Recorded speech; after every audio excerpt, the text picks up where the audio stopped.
அறிமுகங்க. இந்த தமிழகத்துல முதல்ல தோன்றிய ஞானி, அவங்களுடைய பரம்பரை பாரம்பரியமா கடைசியில ஐயா வரைக்கும் ஐயா ஒரு விளக்கம் கொடுக்கிறாங்க. ஒரு மனிதனுக்கு இப்போ எப்படி இருக்குன்னா இந்த காலம், ஒரு மனிதனுக்கு யோக நெறி பற்றி தெரிந்திருக்க வேண்டும். அப்போது அவன் என்ன செய்வான்? பக்தி நெறி தெரிந்திருக்க வேண்டும். ஆசான் அகத்தீஸ்வரி அறுபத்தி ஞானியத்தினுடைய பூஜை செய்திருக்க வேண்டும். பூஜை செய்தால் தான் ஆன்மீகத்தை உணர்த்துவார்கள். அப்படி பாரம்பரியமாக உணவு குடிச்சுத்தே வந்திருக்கிறார்கள்.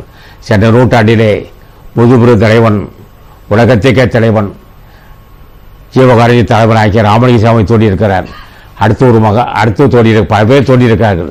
அடியேனும் அதில் ஒருத்தர் இருக்கிறேன். பல ஞானிகள் அடியேனும் ஒன்று இருக்கிறேன். ஆனால் இந்த துறைக்கு மூணடை அறிய வேண்டும். வாசி வசப்பட வேண்டும். இடங்களையும் பெண்களையும் சுடுபோ ஒடுங்க வேண்டும். அப்படி ஒடுங்கினால் அவனுக்கு அது உண்மையான ஆன்மீகத்துக்கு அதுதான் அறிகுறி. வாசி வசப்பட்ட மக்கள் என்றும் பொருளாதாரத்தை கண்டு மயங்க மாட்டார்கள். அவர்கள் காமவிகாரம் இருக்காது, ஜாதி திவேசம் இருக்காது, தொண்டரை மதிக்க கற்றுக் கொள்வார்கள். பசியாற்றக்கூடிய எண்ணம் உண்டாகும். ஆக வாசி வசப்பட்ட மக்கள் ஞானிகள், ஆட்சி பெற்ற மக்கள். அதான் இவர்கள் இந்த சங்கம் வளர்றதுக்கு காரணம். இப்போ எனக்கு வயசு 78 ஆரம்பிக்கும் போது 77 வயசு முடியுது. இப்போ 77 வயசாக இப்போ நடந்துகிட்டு இருக்கு. இந்த வருகின்ற ஜனவரி மாதம் 13ஆம் தேதி 78 ஆரம்பிச்சிருச்சு.